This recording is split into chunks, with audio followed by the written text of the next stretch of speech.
미주 한인들의 정치 이야기, 미쿡 정치 농장.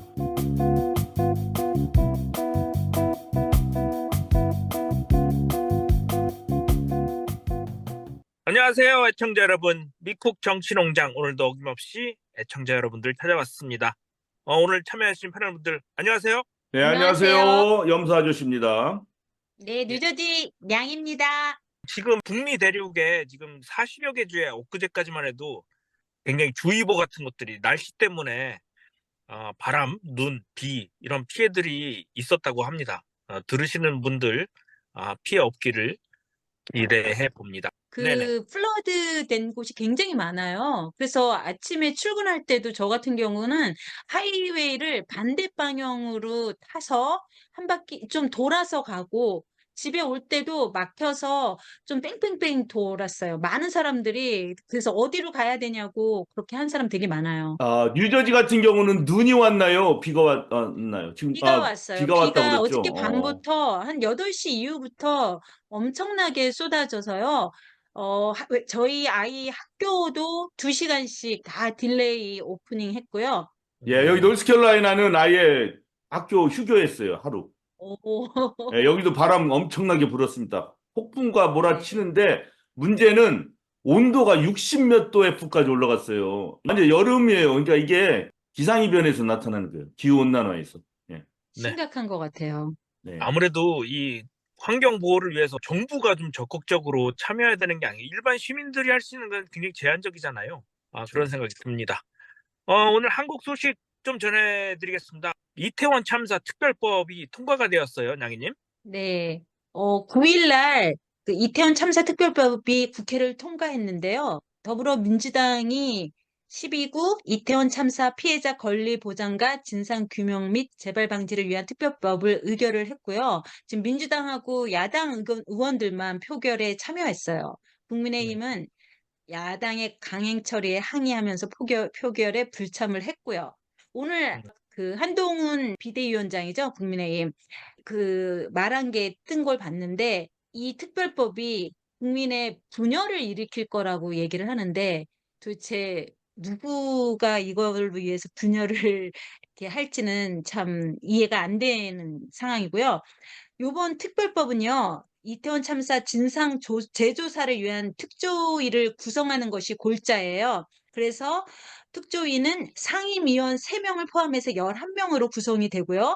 특조위원은 국회의장이 유가족 등 관련 단체와 협의해서 3명을 추천하고 여당, 대통령이 소속되거나 소속됐던 정당에서 4명, 그리고 야당이 4명 추천해서 대통령이 임명하도록 돼 있어요. 그래서 상임위원은 국회의장과 여당, 야당이 각 한 명씩 추천하도록 돼 있고 위원장은 상임위원 중에서 특조위 의결로 선출이 된대요. 그리고 특조위 직원 정원이 60명이고 필요시 정부와 지방자치단체에서 공무원 파견을 요청할 수 있고요. 활동 기간은 1년 이내이지만 또 필요시 3개월씩 2차례 연장할 수 있고 최대 1년 6개월간 활동이 가능하다고 하네요. 그렇군요. 원래 민주당 원안에 있던 특조위의 특별검사 특검 요구 권한이 삭제됐어요. 그리고 어, 시행 시기도 공포 후 3개월 경과한 날에서 올해 4월 10일로 수정이 됐고 그래서 계속해서 제가 볼 때는 국민의힘이 여러 가지 이유를 들어서 이 발의되는 걸 계속 반대하고 저지했었잖아요. 음, 그래서 저는 굉장히 많은 법들이 이렇게 반대하는 국민의힘 반대 때문에 이렇게 너덜너덜해지는 거를 우리가 너무너무 많이 봐왔기 때문에 이것도 좀 걱정이 됐는데 그래도 요번에는 민주당이 좀 강하게 잘 움직였던 것 같아요. 예, 제가 네. 두 당의 발언을 들어봤어요. 국민의힘 같은 경우는 다 퇴장한 상태에서 이제 반대 의견만 이렇게 얘기했는데 청문회 같은 거 해서 다 밝혀졌지 않느냐. 그리고 책임질 거 다 졌는데 이런 법을 굳이 만드느냐. 국민 세금 들여서 뭐 그런 논조로 얘기해요. 근데 그것에 동의하시는 분도 계시겠지만 저 같은 경우는 보면은 청문회 때 그 조사를 해도 구청장이니 누구니 뭐 다 발뺌하고 뭐 자료도 안 제출하고 막 이러고서 다 그냥 유야무야 뭉개버렸잖아요. 그러고 아무도 책임지지 않았고. 그래서 민주당 의원들이 얘기한 그 왜 이 법이 필요한가 그런 것. 게다가 국민의힘을 참여시키기 위해서 상당히 많은 것들을 양보한 거, 유가족분들한테는 죄송하지만 많이 양보한 거, 그래도 통과를 시키는 게 중요하기 때문에 그런 발언을 쭉 하는 거 들어보고 참 상당히 합리적이고 진정성이 있구나, 민주당의 그 발언이 뭐 그런 걸 느꼈습니다. 이거 윤석열 대통령이나 국민의힘이 자기들 의견하고 다르다고 해서 거부하거나 이러면 정말 안 됩니다. 네, 맞습니다. 한 맺히면 안 되잖아요. 이런 일들은 유가족분들이 굉장히 가장 큰 피해자분들 중에 한 분들이기 때문에 한 맺히지 않도록 좀 모든 일들이 다 낱낱이 좀 명백히 좀 밝혀졌으면 좋겠습니다. 이재명 대표의 살인미수 사건, 이게 지금 종결이 됐나요, 양희님? 지금 경찰이 발표한 바에 의하면 단독범이고 뭐 공범이 없다 뭐 이런 식으로 배후 세력이 없다라고만 얘기가 나왔고, 우리 얘기 들은 것 중에서 너무 기가 막히게 많이 있었잖아요. 뭐 네. 당적을 밝힐 수 없고 그 사람이 원래 편지를 써놨다고 해요. 자기 가족이나 뭐 이렇게 질 사람들한테 보내려고 하는. 근데 변명문이라고 돼 있던데 그것도 공개할 수가 없대요. 아마 그 공개를 하면 그 사람이 갖고 있는 그 보수적인 성향이라든가 아니면 그러니까 얼마나 민주당을 그 저주하고 민주당의 뭐 문재인 대통령이며 또 이재명 대표며 그 사람들에 대한 그런 적이 느끼는 게 너무 잘 나타나니까 그런 것들을 아예 공표하지 못하게끔 발표함으로써 많은 신문사라든가 방송사라든가 그런 데서 그거를 발표를 못하게 기사를 실지 못하게 한 것 같아요. 그래도 뭐 음. 유튜브에서는 계속해서 올라오고 있잖아요. 오늘 잠깐 제가 서울의 소리든가요? 거기서 나온 걸 봤는데요. 네. 지금 이 올라온 영상에서 보면 이거 보고 저도 깜짝 놀랐어요. 이게 서울의 소리에서 아마 나왔던 얘기인 것 같은데 어떻게 그 조선일보 기자가 제대로 된 기사를 11시 7분에 적었는데 11시 8분에 올라온 기사를 보니까 그 내용이 바뀐 거예요. 요건 음. 11시 8분이네요, 이제. 네. 11시 그래서 그러니까 8분에는 플래카드 들고 인파제 침해왔다. 이재명 피습순간 영상 보니. 어떤 점이 그러니까 달라졌나요? 보면 알겠지만 밑에 여기서 보면 출력량이 적으며 목 부위 1cm의 열상이라고 경상이라고 추정된다고 그 아까 다시 한번 화면 보여줘 보세요. 예, 7분 11시 때는 밑에 보면 예, 7분의 사진 기사에는 이 대표는 셔츠가 셔츠가 피로 젖을 피로 젖을 정도의 정도의 상처를 상처를 입었다. 입었다. 이렇게 나왔는데 네. 8분에는 출혈량이 적고 네. 1cm 정도 그러니까 그냥 열상. 예.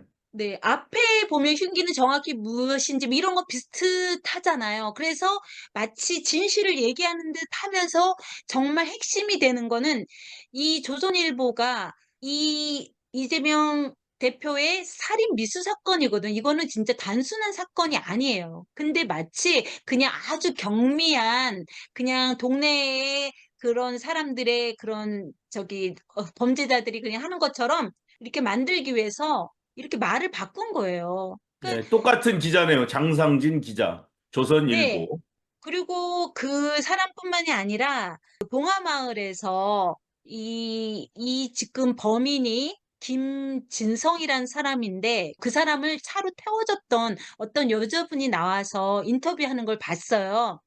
그 인터뷰에서 보면은 이 사람이 말로는 마치 이재명 지지자인 것처럼 자기가 이재명한테 사인을 받으러 가는 뭐 이재명 지지자인 것처럼 얘기했지만 그 대화를 나눈 거 보니까 이 사람이 사는 지역구에 뭐 민주당 국회의원이 누구냐 그거 하나도 모르고, 그리고 이 자기가 누군가가 시켜서 사인을 꼭 받아가야 된다 이재명한테 그런 얘기를 한 거 보면 분명히 배우에 누구가 있다는 거거든요. 지금 그 짤들 많이 나왔는데 칼 찌르는 거를 연습하는 그런 짤들도 많이 나왔고요. 음. 지금 그런데다가 지금 말도 안 되는 일이 계속 벌어지고 있잖아요.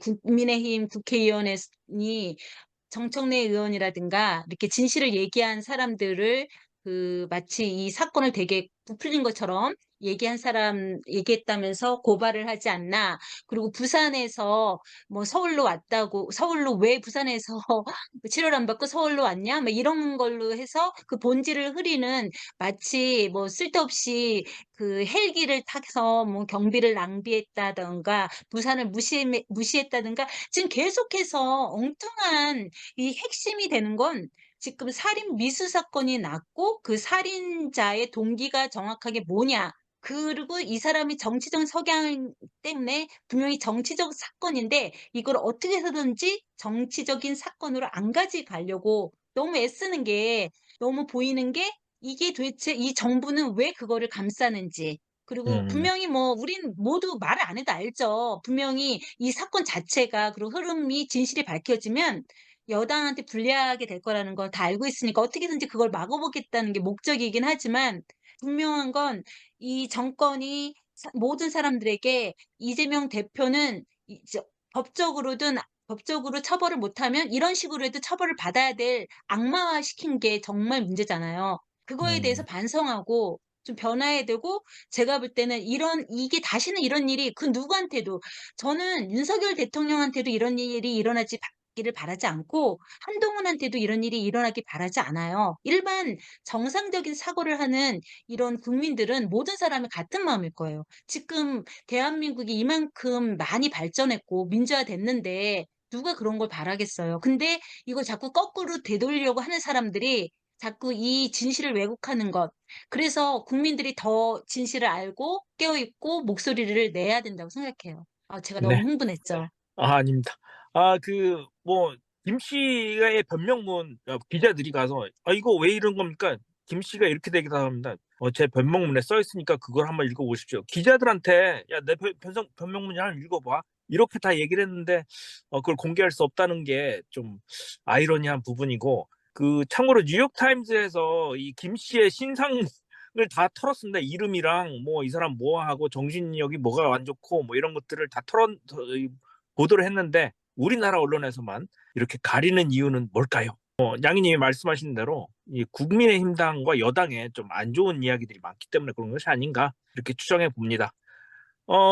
이낙연 대표의 탈당 소식이 있어요. 네, 이낙연 대표가 계속 탈당할 그런 의사를 오랫동안 밝혀왔잖아요. 네. 그런데 이번 11일인가 이제 확실하게 탈당을 한다고 하면서, 그러면서 말도 안 되는 말을 했어요. 민주당의 정가자가 44%나 된다고 그런 발언을 한 거예요.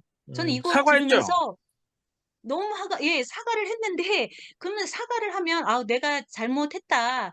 그냥 그렇게만 했었으면, 그러니까 이 사람이 어떻게 실수했구나라고 생각을 할 텐데, 저는 이 사과가 올라온 이게 아마 페이스북인가요? 예, 그거 보고 더 화가 났어요. 계산해 보면 44%가 아니라 41%가 맞대는 거예요. 그리고 음, 이거는 시민단체의 통계를 인용한 발언이었대요. 그게 인용을 할 때는 자기가 이 44%의 정가자라는 그거의 의미를 자기가 알고 있었을 거 아니에요. 그리고 이걸 어떤 식으로든 자기가 민주당에서 탈당하는 거를 합리화시키기 위해서 이 말을 썼을 거 아니에요. 근데 음, 이분이, 저도 그전에는 참 정말 이분이 그냥 점잖고 이렇게 옷 고든 길만 간 사람이라고 생각을 했는데, 굉장히 오랫동안 기사라든가 그런 걸 봤을 때 한 번도 우리 많은 그 586 세대가 그 민주화 운동하면서 경찰에 잡혀가고, 그리고 또 노동운동 하면서 또 이렇게 경찰에 잡혀가고, 그런 거 할 때 이 사람은 단 한 번도 그런 길을 걸은 적이 없다라고 하더라고요. 저는 음, 제가 그 사람이면 전 부끄러울 것 같아요. 음, 지금도 저는 제가 한국에 있지 못해서 촛불 그 행동에 참여하지 못할 때, 그리고 옛날에 그 추울 때 박근혜 대통령 탄핵하기 위해서 얼마나 많은 국민들이 그 추위에 밖에 나와서 떨면서 그렇게 목소리를 높였어요. 제가 이렇게 많이 참여하지 못한 거에 대해서 항상 미안한 마음이 있었거든요. 그리고 저 또래의 사람들이 옛날에 이렇게 운동하고, 제가 기억하는 건 한국에서 그 저기 차르탄 가스 때문에 맨날 이렇게 전철 타면 그 역 못 내리고 지나가고 막 그렇게 할 때 그냥 불평이나 했고 이런 생활을 했었기 때문에 그거에 대해서 굉장히 미안한 마음을 갖고 있어요. 그래서 지금이라도 더 관심을 갖고 내가 뭔가를 할 수 있을까를 찾고 있는데 저는 이낙연이 제대로 된 사람이라면 부끄러워해야 된다고 생각해요. 그러니까 여기에 아까 좀 전에 보여준 그 페이스북의 글에 보면은 이제 자기가 잘못한 거라고 무엇보다도 뭐 그 숫자에는 민주화운동과 노동운동 과정에서 실정법을 위반한 경우도 꽤 많이 포함된다고 얘기는 썼어요. 아마 너무나 많은 사람들이 불평을 하니까 아차 싶어서 그렇겠겠죠? 하지만 처음에 이 글을 올릴 때, 이 말을 할 때 이런 거를 생각을 안 했다면 이 사람은 그거 자체에 부끄러움이 없다라는 거예요. 자기가 그 시대에 다른 사람들이 그렇게 힘들게 이 민주화를 이루기 위해서 애쓸 때 자기는 한 번도 그 고민도 한 적이 없다라는 얘기예요. 안 그렇다면 그런 말을 그렇게 쉽게 할 수가 없다고 생각해요. 음, 오늘은 제가 흥분할 일이 너무 많이 생기는데 특히나 이낙연 전 총리는 저희가 아까 지난번에도 얘기했지만 저는 이 사람이 정말 좋은 민주당의 귀한 인재라고 생각했고 대통령이 돼도 좋겠다라고 생각을 했었던 것 지금은 후회하고요. 절대로 대통령이 될 수 없는 사람이라고 생각이 돼요. 네. 이낙연 전 총리의 탈당, 그 이상민 더불어민주당 의원이었던 분이 이제 국민의힘으로 넘어가고 아무래도 총선이 다가오면서 분열과 화합의 겨울이 아닌가 뭐 이런 생각이 듭니다.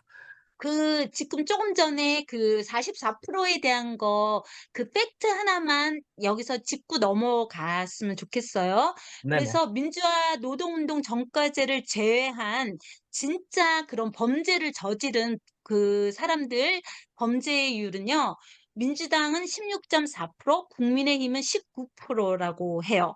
그렇기 음, 때문에 만약이라도 이낙연 대표가 진짜 이 정가자들을 문제를 삼으려고 했다면 국민의힘을 갖고 문제를 삼아야 되는 거예요.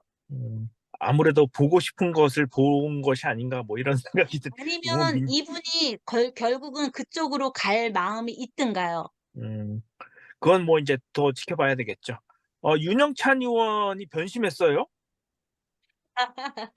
네.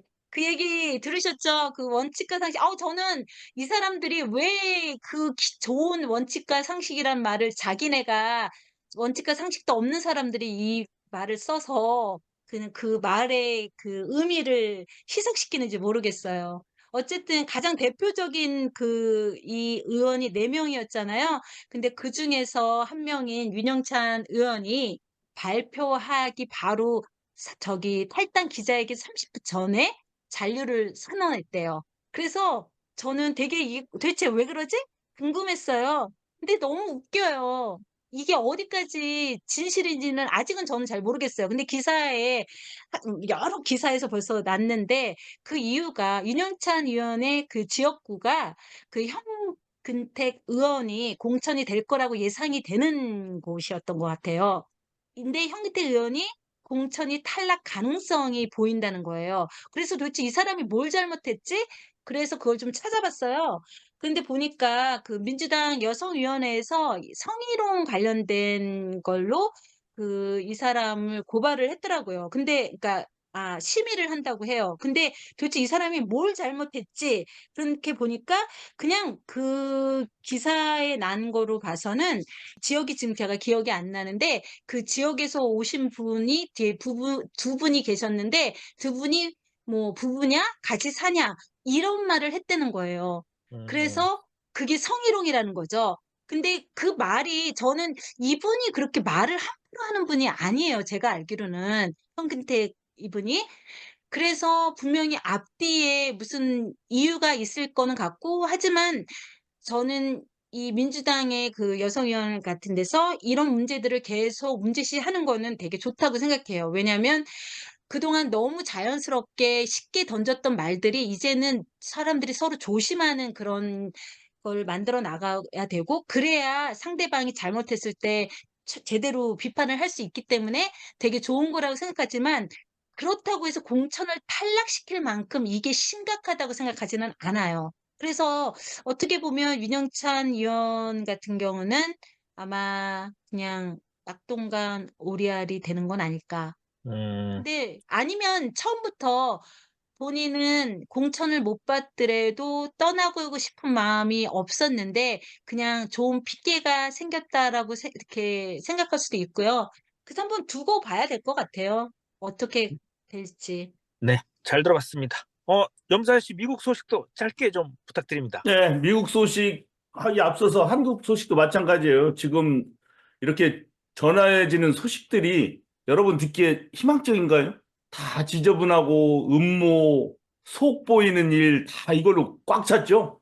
네, 거기서 저는 자괴감을 느낍니다. 음, 정치판 전체가 이렇게 변해버린 이 사실. 뭐 그러면서 중도층이 좀 멀리 하는 게 아닌가 정치를 뭐 그런 예. 생각네요. 차라리 어떤 그들이 중간지대가, 원하는 예, 차라리 중간지대가 어떤 정책을 내고 이렇게 하고 있지, 이 여당과 거대 여당 그 안에서는 그 숱한 음모와 경쟁과 뭐 이런 일들이 난무하는 게 참, 미국도 마찬가지예요. 그런데 그런 게.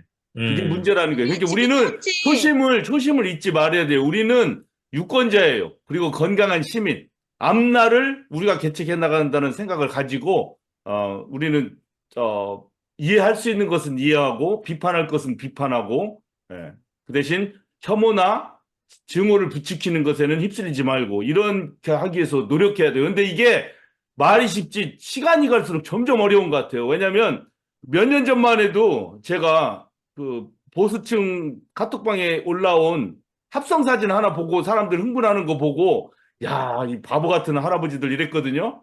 근데 지금은 그런 거 지적해서 그런 게 상황이 없어지는 게 아니라 더 교묘해지고 더 헷갈려요, 진짜. 이제 제가 봐도 어떤 게 사실이고 어떤 게 거짓말이고 어떤 게 팩트에 근거한 건지 헷갈릴 정도입니다, 이제. 점점 이게 세련돼서. 그러면서 서로가 서로를 믿지 못하고 정치인들에 대한 환멸을 느끼게 되는 이런 과정이 거쳐지는 것. 이 상황이 참 안타깝다. 이런 얘기를 좀 하고 싶습니다. 자, 미국 정치 소식 속보는 이겁니다. 전 뉴저지 주지사 크리스티 아시죠? 네. 우리 양희님이 사시는 곳의 전 주지사. 네. 뭐 이분 유명하잖아요. 그 전에 어떤 시장이 자기한테 별로 고분고분하지 않으니까 그 시로 가는 다리 그냥 봉쇄해 버려가지고 그때 뭐 난리 났었죠. 예, 한 네. 성깔 하는 사람이죠, 이 사람도. 그런데 2016년 트럼프가 완전 새내기 정치인으로서 대통령 출마했을 때 기성 정치인 중에서는 처음으로 트럼프를 인돌스 했지 않습니까? 인준해줬어요. 크리스가. 그런데 지금은 완전히 바뀌어가지고 트럼프만은 안 된다 해가지고 바뀌었는데 그래서 지금 2024년 대선에 출마를 했지만 아무래도 딸려요. 아무래도 딸려서 방금 들어온 소식으로는 선거운동 접는다 이렇게 발표했습니다. 그 대신 트럼프가 대통령 되는 것만큼은 무조건 막겠다 이렇게 발표를 했습니다. 그게 지금 따끈따끈한 소식이고요. 자, 지금 뭐 여러 가지 일들이 많아서 좀 헷갈릴 텐데 간단하게 얘기해 볼게요. 수정헌법 14조 3항에 따라서 내란에 가담한 사람은 공직에 앉을 수 없다. 뭐 이런 것 때문에 메인주하고 콜로라도주에서 트럼프 이름을 투표용지에서 빼겠다 했죠? 네. 자, 그래서 이거 지금 헷갈리고 있지 않습니까? 그래서 사람들이 그러면 그럼 거기서는 트럼프는 못 하는 거야. 근데 아직은 아닙니다. 2024년 1월 10일 현재 이 메인주하고 콜로라도주에서 이런 결정을 내린 것은 연방 대법원의 판결 때까지는 기다린다 이렇게 유보를 했어요. 그러니까 아직 이런 결정이 내려지지 않으면 트럼프 이름이 투표용지에 그냥 올라가는 겁니다. 자, 그래서 메인주에서 이런 결정을 내렸을 때까지만 해도 연방 대법원이 우리 시간 없어 이런 거 너희들끼리 싸우는 거다 우리는 볼 의향이 없다고 했는데 콜로라도주에서 다시 한번 내무장관이 세크레터리 오브 스테이트가 같은 결정을 내렸습니다. 자기가 볼 때는 내란의 음모에 가담을 했기 때문에 트럼프의 이름을 자기 주에서는 프라이머리에서는 빼겠다. 결정을 하고 나니까 이제 도저히 이 압력이 생기니까 연방 법원에서 그러면은 우리가 듣기는 하겠다라는 결정을 내렸고 그 듣는 날짜가 몇 월 며칠? 2024년 2월 8일. 요거 기억해 주세요. 자, 2024년 2월 8일 날 듣기만 하는 겁니다. 연방 대법원에서. 연방 대법원은 지금 6대 3으로 보수층이 많지 않습니까? 보수 대법관이. 트럼프나 부시가 임명한 대법관이 많지만 뭐 대법관이 미국 대법관이 누가 많쳤다고 해서 또 그렇게 이렇게 중차대한 사안을 막 그 정략적인 판단을 하진 않아요. 그 토마스 클래런스 같이 완전 부패한 대법관 말고는. 그래서 기대가 되고 그날 듣기만 하겠다고는 했지만 사실은 듣고 나면 사람들이 또 물어볼 거 아니에요. 그래 들었는데 어떠냐? 의견이 뭐냐 대법원은. 이렇게 계속 물어볼 거기 때문에 답이 나오긴 나올 거예요. 현재까지는 바로 이런 상태입니다. 제가 설명 잘 했나요? 아, 네. 왜냐면 사람들 헷갈리잖아요. 그럼 트럼프 이름이 지금 빠지는 거야. 뭐 선거는 계속 하는 거야. 지금 헷갈리지 않습니까? 그래서 아직은 모른다예요. 두 번째.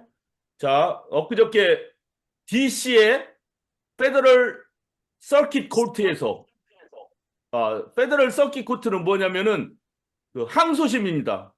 미국에 94개 이제 지방 법원이 있어요. 연방 지방 법원이 막 각 주마다 하나씩 있고 하나 이상씩 있어요. 큰 주는 2개, 3개씩 있고 그걸 총 합치면 94개의 지방 연방 법원이 있습니다. 주정부 법원 따로 있고요. 뭐 조그만 범죄 같은 거는 다 있고 이건 연방만 얘기하는 겁니다. 그다음에 13개의 항소심이 있어요. 지방 법원에서 내린 판결에 불만 있으면 한번 항소해야 될 거 아닙니까? 나 불만 있다. 그 판결 받아들이지 못해. 이게 13개가 있습니다. 예. 그 중에 하나 DC에서 이 항소심 재판을 한 거예요. 왜 서킷이라고 하느냐? 서킷은 옛날 미국의 연방 법원을 열 때 이 판사들이 상주할 수가 없기 때문에 마차를 타고서 돌아다니면서 했어요. 지금 우리 순회 영사 있지 않습니까? 순회 영사? 네. 대한민국 영사도 그거랑 마찬가지죠. 그래서 이름이 서킷이라고 합니다. 뭐 지금은 뭐 이렇게 돌아가는 건 아니지만 여하튼 13개의 이 항소심 연방 법원들이 있어요. 그래서 트럼프가 거기에다 대고 나는 대통령이었기 때문에 면죄 특권, 면책이 아닙니다. 면죄입니다. 내가 죄를 저질러도 나에게 벌을 가할 수 없다. 이거를 연방 법원한테 물어봤어요. 그랬더니 연방 법원에서 히어링 열렸는데 재판이 열렸는데 판결이 난 건 아닙니다. 그런데 이 플로렌스 펜이라는 판사가 그렇게 물어봤습니다. 그러면은 미국의 대통령이 그 네이비 실 있죠. 그 특수임무를 띈 해군 적진 깊숙이 들어가서 적장을 살해하는 임무를 띠는 그런 네이비 실을 고용해가지고 자기의 정적을 죽이면은 그러면은 그것도 우리가 죄를 물을 수 없냐 이렇게 물어봤어요. 그랬더니 트럼프 측 변호인은 임피치먼트 아니면 안 된다 이거예요. 그래서 탄핵이 없을 때는 죄를 물으면 안 된다 그렇게 얘기했어요. 그렇지만 일반 사람들이 들을 때는 그러면은 지금 바이든이 그러면 지금 탄핵은 상원의원 3분의 1만 반대해도 탄핵은 안 되는 거지 않습니까? 굉장히 힘들잖아요, 탄핵은. 그럼 자기 파 3분의 1만 데리고 와서는 트럼프를 지금 가서 죽여도 되겠네? 맞잖아요. 그렇죠. 그 트럼프 측 변호인의 주장대로 한다면 바이든 대통령이 지금 해병대 불러가지고 너 가서 트럼프 죽이고 와. 그래도 아무 죄가 없는 거예요. 자, 그러니 연방 이 항소심 판사들이 생각할 때 회의적으로 들리는 거예요. 트럼프가 내란을 선동하고 그 폭동들이 정치권까지 몇 명씩이나 죽이고 막 그랬지 않습니까? 그런 일에 가담을 했는데 그러면 이게 아무 죄가 없어. 임피치먼트 탄핵 절차를 밟지 않았으니 너는 무죄다 이렇게 하겠습니까? 자, 그런 문제가 현재 걸려 있고요. 그다음에 바이든 대통령이 그 사우스캐롤라이나 찰스톤에 있는 AME 교회 같죠. 이 교회가 어떤 일이 났습니까? 2015년에 그 루프라고 하는 젊은 백인애가 가가지고 총 쏴가지고 9명이나 죽었지 않습니까? 여기서. 예.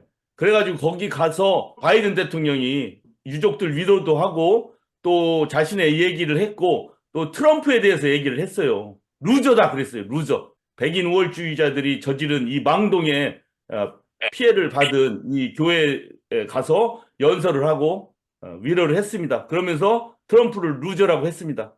라스트는 내가 졌다. 한판 그런 거예요. 그냥 한 1회의 성격이지만 루저는 뭐예요? 패배자란 뜻이 아닙니까? 패배자에게는 뭐가 있어요? 괜한 그 억한 감정 있고 자기 뭐 자존심 막 패배감 뭐 이런 것들이 가득 차 있는 사람을 얘기하지 않습니까? 예. 뭐 그런 식으로 이 트럼프의 문제점을 정확하게 짚었어요. 그런데 이 AME 처치에서 일어났을 때 누가 여기에서 나름대로 정치인으로 발돋움을 했냐? 바로 니키 헤일입니다. 당시 사우스캐롤라이나 주지사가 니키 헤일이었고, 이 사건으로 인해서 주 청사에 걸려있던 컨페데레이션기 있죠. 이 네. 인종 차별의 상징이었던 이 남부 연합권 길을 이 니키 헤일리의 명으로 인해서 딱 철거했습니다. 뭐 그런 걸로 인해서 나름대로 강단이 있는 보수 공화당이지만 강단이 있고 능력 있는 정치인 주지사로서 그때 발돋움을 했고, 오늘날까지 지금 아이오와 코커스에서 이제 2위를 달리고 있다. 뉴햄프셔에서도 트럼프와 근소한 차이로 따라잡고 있다. 뭐 이런 평가를 지금 받고 있는 겁니다. 니키 헤일리가. 이렇게 연관이 있는 겁니다. 자, 그러면은 마지막으로 이제 아이오와 코커스를 1월 15일 날 이제 월요일 날 해요. 월요일 날.